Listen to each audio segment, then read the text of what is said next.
Thanks to Doug Smith, the Toronto Star. Dwane, you asked for players to play with pride, and they did. But overall, can you sum up the feelings for the series? Well, it's tough because we know we were better and we could have played better in the first 3 games. We didn't. First of all, I want to congratulate the Cleveland Cavaliers. I think they're a well-oiled machine, playing on all cylinders right now. What did James shoot? 48% from 3 the whole series. And when he's hitting the shot like that, they're very difficult to beat. You got to match tit for tat to beat them. But, Doug, to answer your question, I thought we could have played better in the first 3 games. Today, I thought the guys laid it on the line. There's so many times when you're in that do-or-die situation, you can easily pack it in. And I thought our guys played with grit, toughness, togetherness.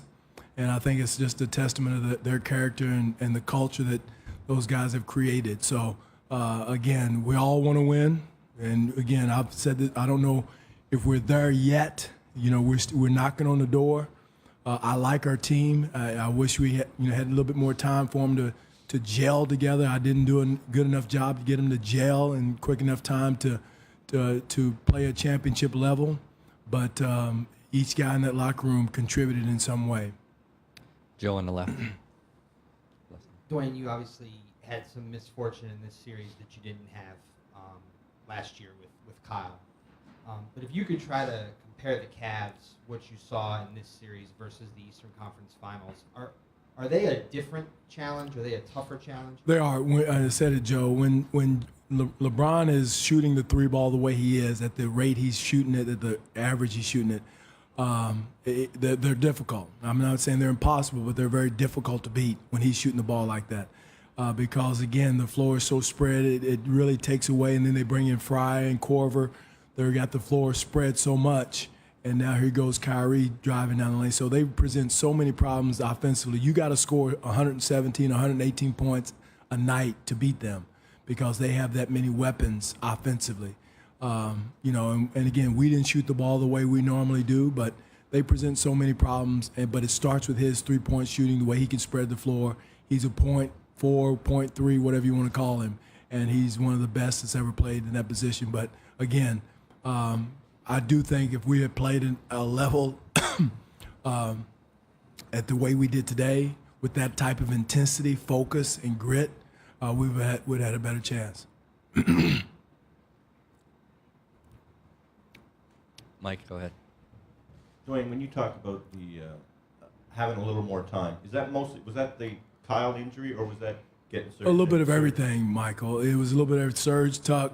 There's so many little nuances that you wanted to go as the game was going on with Serge and Tuck. But again, also Kyle coming back. All those are excuses. But nobody gives a crap. And but time is something we didn't have a lot together with that group. And one reason why I think Corey fit in seamlessly when Kyle was out is because that group had been together probably more than Kyle and the group had. So. And it's no disrespect to Kyle whatsoever. He's one of our best players. So, but that togetherness that group had, I think, shows in certain situations. Doug, go ahead. Great. I'm sorry, it's Doug Smith again. With that being said, there's a specter of change around this roster is significant with 4 free agents and your top 8 players. Will that be a difficult management thing for you to deal with upstairs? No, again, I'm going to leave that up to Messiah. We haven't talked about it. We've been trying to win in the series, and that's something. We have some free agents, but those decisions will be up to Messiah and Jeff, and we'll sit down and talk about those things. But, right now is not the time to even think about those things. Josh in the back. Coach, you at PJ, and there was the first unit tonight or today. What did you get out of him that may have been lacking at various points? Well, I thought he is probably as aggressive on LeBron as he's been in the entire series. I thought he got into him. James had 6 turnovers. I thought a lot of that was, Tuck being into him, and that's what you got to do. LeBron's one of the best that's ever played the game, but still, you got to get into him. You got to make him turn his back, make him feel uncomfortable, because if you don't, he's going to pick you apart. And I thought Tuck did a great job with him today. And then he took it down to the offensive end. He knocked down shots. And I've always said it's a make-or-miss league, and Tuck took the shots he had and took them with conviction and confidence. Any other questions? Go ahead, Scott. Scott Stinson, National Post.